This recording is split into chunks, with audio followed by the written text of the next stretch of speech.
राधे राधे साथियों, जय श्री कृष्णा। कैसे हैं आप सब? मैं आपका दोस्त, आपका भाई, भोजपुरी गायक एवं यदुवंशी सेना के राष्ट्रीय अध्यक्ष संतोष यादव। साथियों, आज तमाम फ़ोन कॉल आने के बाद पिछले लगभग लगता है 15-20 दिन में इस मुद्दे पे 100 से अधिक लोगों का कॉल आया है, साथियों का कॉल आया है, जिसके बाद मैं आज लाइव हूँ। क्योंकि आज मैं जिस मुद्दे पे मैं बात करने जा रहा हूँ ये बहुत ही गंभीर और बेहद ज़रूरी मुद्दा है, क्योंकि ये वही मुद्दा है जो हमारे भविष्य का निर्धारण करती है, हमारे समाज की, हमारे राज्य की, हमारे राष्ट्र की। जी हाँ, मैं बात कर रहा हूँ शिक्षा के क्षेत्र की। शिक्षा हमारे देश, हमारे राज्य, हमारे समाज और खुद हमारी भविष्य का निर्धारण करती है। शिक्षा रोटी, कपड़ा और मकान के बाद अगर कोई सबसे बेहद अगर कोई ज़रूरी है तो वो शिक्षा ही है। और अगर मैं कहूँ तो रोटी, कपड़ा के बाद शिक्षा का ही स्थान आता है। मकान नहीं भी होगा, चलिए, आदमी रह लेगा, झोपड़पट्टी में रह लेगा, लेकिन शिक्षा बेहद ज़रूरी है। आज मैं इसी में सेक्टर पे आज मैं बात करने के लिए मैं आया हूँ, क्योंकि तमाम जो आप देख रहे होंगे कि यूनिवर्सिटी का जो सेशन का लेटेंसी जो है पिछले विगत 20 वर्षों से चलता आ रहा है, जिसके वजह से हमारे लाखों लाख करोड़ों जो हमारे मेधावी भाई हैं, साथी हैं, छात्र हैं, नौजवान हैं, वो कहीं ना कहीं इससे प्रभावित होते हैं, और जिसका परिणाम ये होता है कि उनका उम्र पार हो जाता है, वक्त रहते उनके हाथ में सर्टिफिकेट नहीं होता, और जिसके वजह से वो बेरोजगार रह जाते हैं।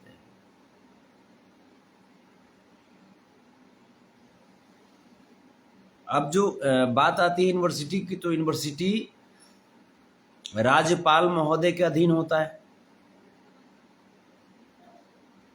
यूनिवर्सिटी को लेकर के हमारे शिक्षा मंत्री जो हैं वो बहुत कुछ नहीं कर सकते।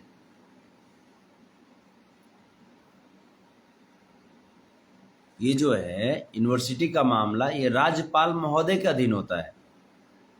तो हम लोग कैसे शिक्षा मंत्री महोदय तक अपनी बात को रखें, और शिक्षा मंत्री महोदय राज्यपाल महोदय तक कैसे इस बात को रखेंगे, ये बड़ा गंभीर प्रश्न हो जाता है। क्योंकि राज्यपाल महोदय ही यूनिवर्सिटी को लेकर के कुछ कार्य कर सकते हैं।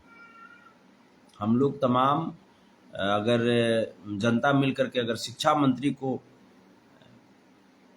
इसका जो कष्ट है विद्यार्थियों को लेकर के, इसकी सूचना अगर देते हैं, तो फिर शिक्षा मंत्री को राज्यपाल महोदय तक इसकी बात को रखनी होगी, और तब जाकर के ये विश्वविद्यालय पे कुछ बात बन सकती है।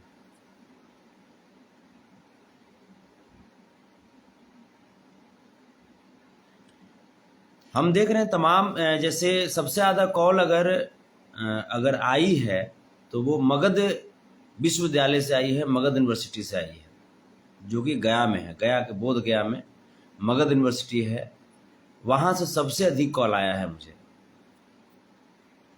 3 साल का जो कोर्स है वो 5 साल में भी कंप्लीट नहीं हो पाता है, 6 साल में भी कंप्लीट नहीं हो पाता है।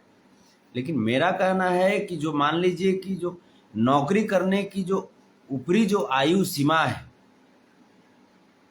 वो तो नियत रहती है। मान लीजिए कि आपको अगर किसी फॉर्म भरने के लिए आपको 30 साल तक या 31 साल तक लास्ट आपकी आयु है, या किसी फॉर्म भरने के लिए 24 साल तक आयु लास्ट निर्धारित की गई है, आयु सीमा 24 साल से अधिक नहीं होनी चाहिए, और आपको 3 साल की जगह पे 6 साल आपको ग्रेजुएशन कंप्लीट करने में ही लग गया, 7 साल आपको ग्रेजुएशन कंप्लीट करने में ही लग गया, तो वो 3-4 साल जो आपका जो मार खाया, इसके लिए जिम्मेवार तो यूनिवर्सिटी है। इसके लिए जिम्मेवार कौन है? इसके लिए जिम्मेवार तो यूनिवर्सिटी है। लेकिन इसका भुक्तभोगी कौन होते हैं? इसका परिणाम कौन भुगतते हैं? इसका परिणाम हमारे मेधावी छात्र भुगतते हैं। इसका परिणाम हमारे देश के भविष्य जिनके हाथों में होती है वो भुगतते हैं। तो इसमें विचार करना तो बेहद जरूरी बनता है। एक ऐसी ये जख्म है जो अंदर ही अंदर हमारे सिस्टम को खोखला करती जा रही है, हमारे फ्यूचर को खोखला करती जा रही है, दीमक की तरह खा रही है। हमारे नौजवान ही हमारे देश के समाज के फ्यूचर होते हैं, और उनको एक कड़ी दर कड़ी प्रतिदिन कमजोर करती जा रही है। इसको लेकर के तमाम जो विद्यार्थी हैं धरने पे बैठते हैं, लेकिन हम लोग ये कह करके अपना पीछा छुड़ा लेते हैं कि ये तो भाई विद्यार्थियों का मामला है, इसमें हम लोग क्या कर सकते हैं। तो ऐसे नहीं काम चलेगा ना। ये वही विद्यार्थी हैं जो कल होकर के आईएएस बनते हैं, जो कल होकर के आईपीएस बनते हैं। यही विद्यार्थी हैं जो कल होकर के डॉक्टर बनते हैं, इंजीनियर बनते हैं, देश को संभालते हैं, और तब जाकर के उस देश में हम खुशीपूर्वक खुशहाल स्थिति में रह पाते हैं। ये यही विद्यार्थी हैं जो इंजीनियर बनकर के मोबाइल फोन बनाते हैं। ये वही विद्यार्थी हैं जो डॉक्टर बनकर के हमारी चिकित्सा करते हैं, सेवा करते हैं। लेकिन हम उनके बारे में क्या करते हैं, ये सोचने की बात है। हमारे पास तमाम लिस्ट आया है, बहुत सारे विश्वविद्यालय का लिस्ट आया है, हम पूरे को तो नहीं पढ़ पाएंगे। इस दरभंगा में ललित नारायण मिथिला यूनिवर्सिटी है, पटना में अगर बात करें तो पाटलिपुत्रा यूनिवर्सिटी है, मुजफ्फरपुर में बाबा साहब भीमराव अम्बेडकर यूनिवर्सिटी है, आरा में वीर कुंवर सिंह यूनिवर्सिटी है, पूर्णिया यूनिवर्सिटी है, पूर्णिया में मधेपुरा में भूपेंद्र नारायण मंडल यूनिवर्सिटी है, मुंगेर यूनिवर्सिटी, गया में Magadh university, Nalanda open university, Chhapra में जयप्रकाश यूनिवर्सिटी। तमाम ये जो यूनिवर्सिटी है,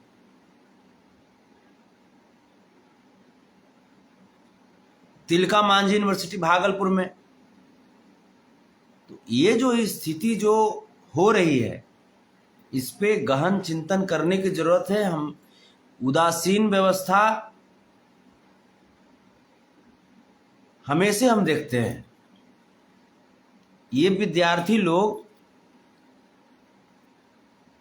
अब रोड पर आकर के लाठी डंडा तो नहीं करेंगे, और अगर हम अपने विद्यार्थी को अगर लाठी डंडा करने पे मजबूर कर रहे हैं तो कहीं ना कहीं हम अपने भविष्य को उस ओर धकेल रहे हैं ना।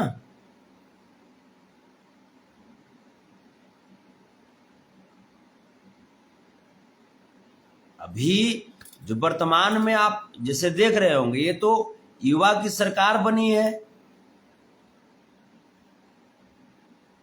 आदरणीय श्री तेजस्वी प्रसाद यादव जी की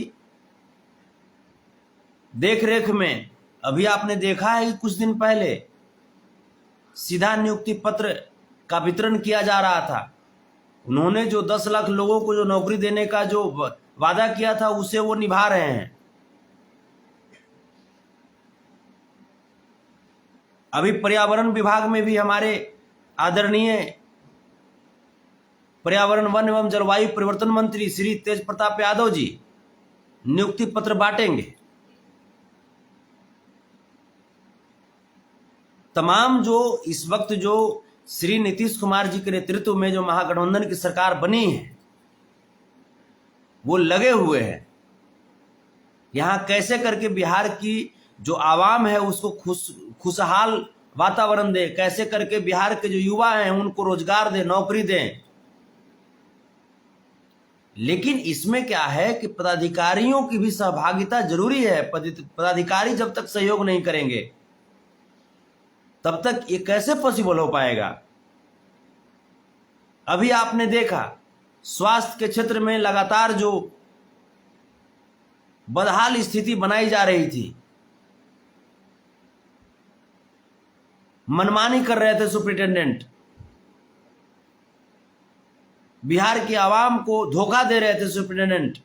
जैसा कि आपने देखा पीएमसीएच में भी देखा, पीएमसीएच में जिस प्रकार से यदुवंशी सेना के प्रदेश उपाध्यक्ष रामाशंकर यादव जी को दुर्व्यवहार करके हॉस्पिटल से बाहर निकाल दिया था पीएमसीएच ने, वहां पे भी हमने पीएमसीएच को भी बहुत कुछ बोला।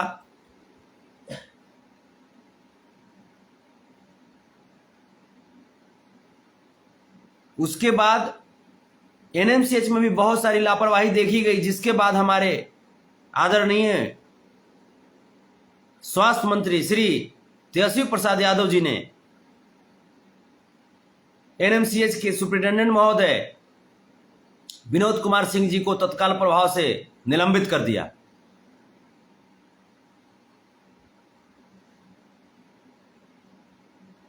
ये कड़ा एक्शन लेना जरूरी है। अगर कड़ा एक्शन अगर पहले लिया गया होता तो आज ये दिन हम लोगों को नहीं देखना पड़ता। धन्यवाद इसके लिए मैं स्वास्थ्य मंत्री जी को मैं देता हूं कि आपने ये साहसिक कदम उठाने का कम से कम हिम्मत किया, और आपके इस साहसिक कदम से हमें विश्वास है कि बिहार के तमाम जो हॉस्पिटल हैं उसके सिविल सर्जन सीख लेने का काम करेंगे और अपने अपने पद का सही से निर्वहन करने का कार्य करेंगे।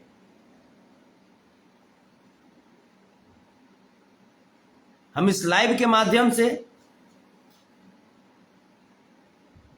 इतनी स्वास्थ्य के क्षेत्र में सजगता दिखाने के लिए स्वास्थ्य मंत्री आदरणीय श्री तेजस्वी प्रसाद यादव जी को कोटि कोटि आभार व्यक्त करते हैं।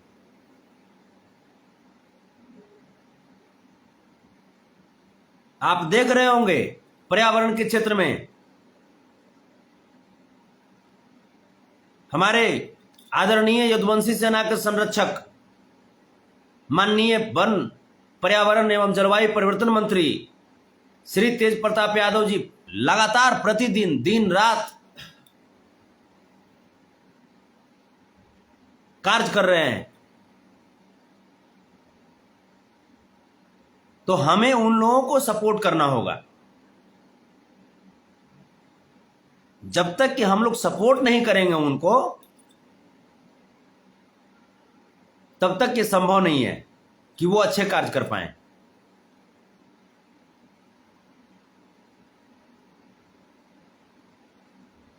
तो क्या है कि जहां पे भी अनियमितता हो इसकी सूचना आप मंत्रालय को दीजिए, उच्च विभाग को दीजिए। अगर आप ऐसा करते हैं तो सिर्फ ये आपके एक व्यक्ति के कार्य करने से, अगर हर एक व्यक्ति अगर अपने अंदर अगर इच्छा शक्ति जगा ले कि हमको बिहार को आगे बढ़ाना है, देश को आगे बढ़ाना है, तो बिहार को आगे बढ़ने से कोई रोक नहीं सकता, देश को आगे बढ़ने से कोई रोक नहीं सकता। लेकिन उसके लिए हम सबको जागना होगा, उसके लिए हम सबको लगना होगा। ये नहीं कि हाँ ये तो शिक्षा का क्षेत्र का बात है, चलो यार हमको विद्यार्थी से काम मतलब है, मतलब क्योंकि यही विद्यार्थी जो हैं वो कल होकर के डॉक्टर बनते, इंजीनियर बनते और हमारे जिंदगी में उनका अहम योगदान होता है। तो उन विद्यार्थियों के लिए भी हमें लड़ना है। हमें यह प्रश्न पूछना है कि आखिर 3 साल का जो कोर्स है, 3 साल का जो सेशन है, उसको कंप्लीट करने में 6 साल क्यों लगता है? 3 साल का जो सेशन है उसको कंप्लीट करने में 8 साल क्यों लगता है? ये पूछना पड़ेगा। ये हम नहीं पूछेंगे तो कौन पूछेगा? वो विद्यार्थी जो हैं मानसिक रूप से प्रताड़ित किए जाते हैं, उनको अगर हम नहीं सपोर्ट करेंगे तो कौन सुनेगा, कौन सपोर्ट करेगा? उनके साथ कदम से कदम मिला करके चलना पड़ेगा। उन्हें मोरल सपोर्ट करना पड़ेगा। उनके संघर्ष में उनके साथ दौड़ना पड़ेगा, तब जाकर के कुछ बढ़िया होगा, कुछ संभव होगा। और उसके बाद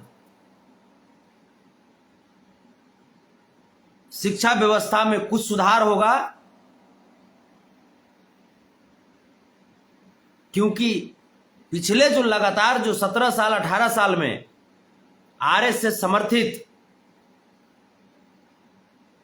जो बीजेपी की सरकार जो थी बिहार में, शिक्षा व्यवस्था को बिल्कुल चौपट करके रख दिया था।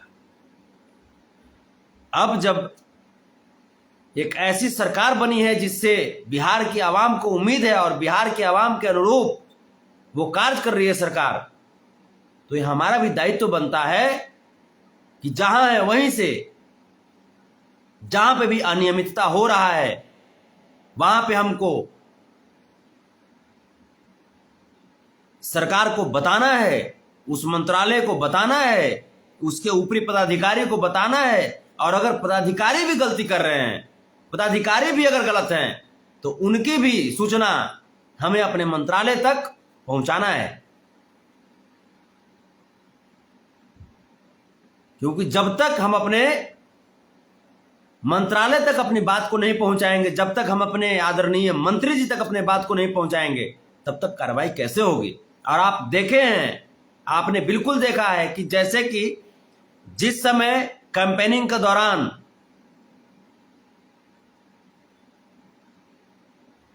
तेजस्वी प्रसाद यादव जी और तेज प्रताप यादव जी हमेशा कहते थे कि ये जो सरकार जो हमारी बनेगी वो कार्रवाई, सुनवाई, पढ़ाई लिखाई, दवाई, इसकी सरकार बनेगी। आपने देखा है एनएमसीएच का स्थिति देखिए ना, वहां के सुप्रिंटेंडेंट महोदय का जब शिकायत गया, उस पर आकलन किया गया और उसमें सुप्रिंटेंडेंट महोदय गलत पाए गए, तो हमारे आदरणीय स्वास्थ्य मंत्री श्री तेजस्वी प्रसाद यादव जी ने वहां पहुंच करके उन्हें सस्पेंड करने का काम किया। इससे बढ़कर के सरकार से क्या उम्मीद की जा सकती है? हम लोगों को गर्व होना चाहिए कि हमारे पास ऐसी सरकार है। मैं जब पीएमसीएच में गया था, वहां के डॉक्टरों के दुर्व्यवहार से आहत हुआ था। मैंने स्टेटमेंट भी दिया था, लेकिन वो स्टेटमेंट सरकार के खिलाफ नहीं थी। वो स्टेटमेंट पीएमसीएच के डॉक्टरों को दुर्व्यवहार के वजह से वो स्टेटमेंट मुझे देना पड़ा था। और उम्मीद है कि जल्द ही पीएमसीएच पे भी निगरानी विभाग को भेजी जाएगी और पीएमसीएच पे भी हमारे आदरणीय स्वास्थ्य मंत्री कुछ न कुछ कार्रवाई करने का कार्य करेंगे। आपने देखा होगा कि पहले पीएमसीएच की स्थिति और बदहाल थी, लेकिन स्वास्थ्य मंत्री बनते ही हमारे आदरणीय श्री तेजस्वी प्रसाद यादव जी रात को 1:30 बजे औचक निरीक्षण करते हैं। होता है क्या कोई ऐसा स्वास्थ्य मंत्री? तेज प्रताप यादव या तेजस्वी यादव को छोड़ करके अगर पूर्व में अगर ऐसा हुआ होता तो आज पीएमसीएच देश के उन अग्रणी हॉस्पिटल में होती जिसमें हम जाकर के उच्च इलाज हेतु लाइन लगाते हैं। लेकिन दुर्भाग्य था कि पिछले 17 साल में वैसा कोई स्वास्थ्य मंत्री नहीं मिला बिहार को। जिस प्रकार के स्वास्थ्य के क्षेत्र में स्वास्थ्य मंत्रालय तेज प्रताप यादव जी और तेजस्वी प्रसाद यादव जी ने संभाला,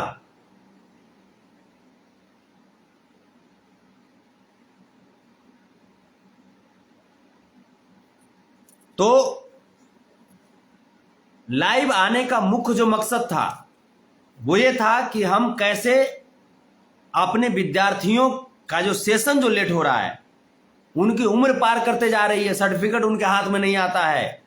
सर्टिफिकेट उनके हाथ में तब आता है जब उनकी उम्र पार कर दी जाती है, उनकी उम्र जब खत्म हो जाती है नौकरी करने की। तो हमें इस पे विशेष ध्यान देना और विद्यार्थियों को सपोर्ट करना है। और विद्यार्थी को भी चाहिए कि वो जागे रहें। जब तक वो जागेंगे नहीं तब तक हम उनकी रक्षा कैसे कर सकते हैं? जब तक वो नहीं सोचेंगे, जब तक वो नहीं आगे अपना कदम बढ़ाएंगे, तब तक हम उनके साथ कैसे चल सकते हैं? तो आप कदम बढ़ाइए और बहुत जल्द हम बात करते हैं। और बात करके यदुवंशी सेना मगध यूनिवर्सिटी में जाकर के वहां के जो विभागीय जो पदाधिकारी हैं उनसे मुलाकात करेगी और इस मुद्दे पे बात करेगी। यदुवंशी सेना आप सबों के सेवा में सदैव तत्पर है। आप सबका स्नेह, आशीर्वाद, प्यार ऐसे ही मिलता रहे यदुवंशी सेना को। बहुत जल्द इस क्षेत्र में उतरने वाले हैं और विद्यार्थियों के हितों की रक्षा तत्परता के साथ करने वाले हैं। आप सब जागे रहिए और अपने अपने घर में विद्यार्थियों को सपोर्ट कीजिए, क्योंकि विद्यार्थी ही हमारे भविष्य हैं। वही हमारे डॉक्टर साहब हैं, वही हमारे इंजीनियर साहब हैं, वही हमारे आगे के जीवन को लेकर के चलेंगे। इसलिए विद्यार्थियों को सपोर्ट कीजिए, शिक्षा को बढ़ावा दीजिए, ये बेहद जरूरी है। राधे राधे, जय श्री कृष्ण, जय यादव, जय माधव, जय यदुवंशी सेना, जय हो, प्रणाम।